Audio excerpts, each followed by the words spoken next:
помогите мне с моим планом разобраться.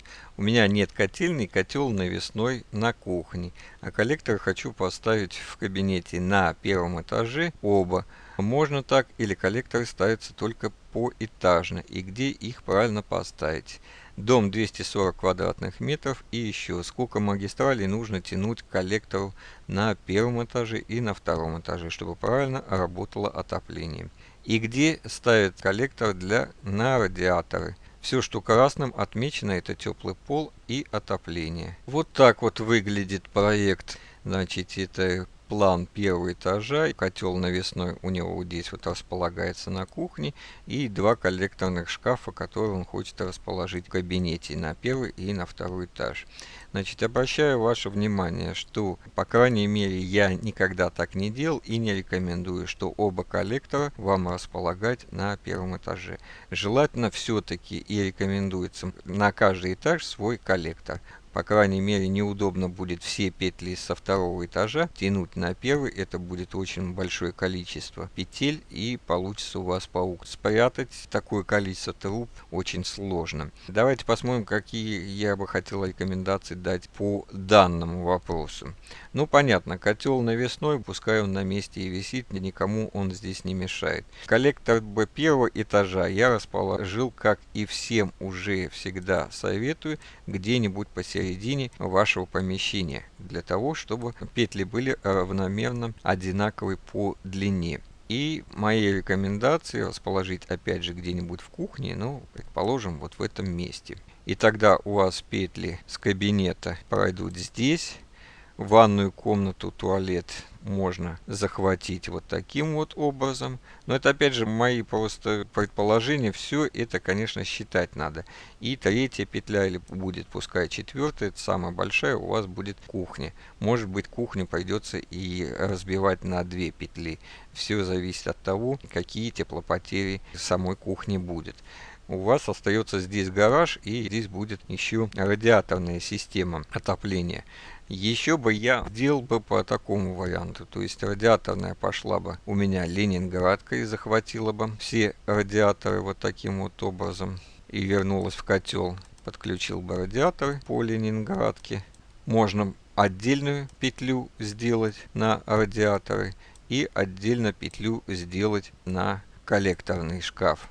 А можно сделать немножко по-другому. Также завязать радиаторы и где-то вернуться обраткой до коллекторного шкафа. И после коллекторного шкафа вернуться уже к котлу. Мой лучший вариант, я бы вот сделал радиаторную систему отопления. Завязал бы вот таким образом. Здесь бы радиатор не оставил, а здесь бы сделал только теплые полы. Где-то пару петель бы пустил.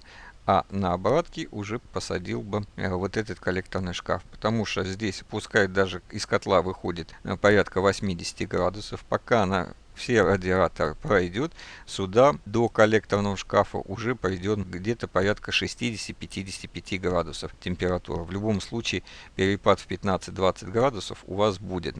И этой температуры достаточно уже непосредственно для теплых полов. Вот такой вот выход из положения я вижу по этому проекту. Давайте теперь посмотрим первый этаж. Вот план второго этажа этого же дома. И как мы видим, практически везде он хочет сделать теплый пол, в том числе и балкон, и плюс еще радиаторная система. И судя по расположению котла первого этажа, то есть он располагается вот здесь вот где-то, и на первом этаже он хотел коллектор. Как я уже говорил, я бы разнес коллекторы на каждый этаж, и коллектор второго этажа я бы разместил вот здесь вот в коридоре. По тому же самому принципу, чтобы были равномерно петли. Будь он пускай вот в этом месте, либо вот в этом месте, то есть где коллекторный шкаф мешать не будет. Вам будет проще довести до коллекторного узла полипропиленовой трубой от котла, чем все петли тащить на первый этаж в кабинет от этих комнат. И та же самая ситуация получается. То есть петли пошли с каждой комнаты. В ванну коридор можно, в принципе, захватить одной петлей. Детскую комнату я бы отдельно завязал. Естественно, спальню бы завязал отдельно. Вот, может быть, пропустив через душ сперва, а потом уже спальню, потому что в душевой, чтобы была температура повыше.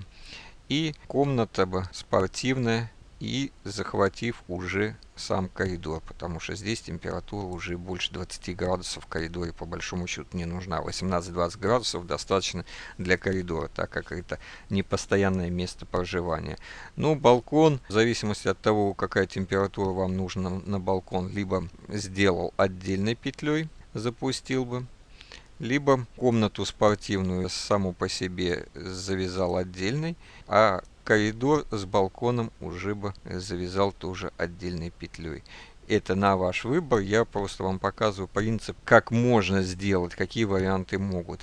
И радиаторное отопление ленинградкой прошелся бы все радиаторы и опустился бы вниз на первый этаж, рядом бы с котлом, либо в том же самом кабинете, где вы хотели располагать коллектор для второго этажа, сделал бы гребенку. То есть на радиаторное отопление первого этажа свои бы были отводы труб с вентилями, на второй этаж были бы то же самое, своя бы петля с опорной арматурой.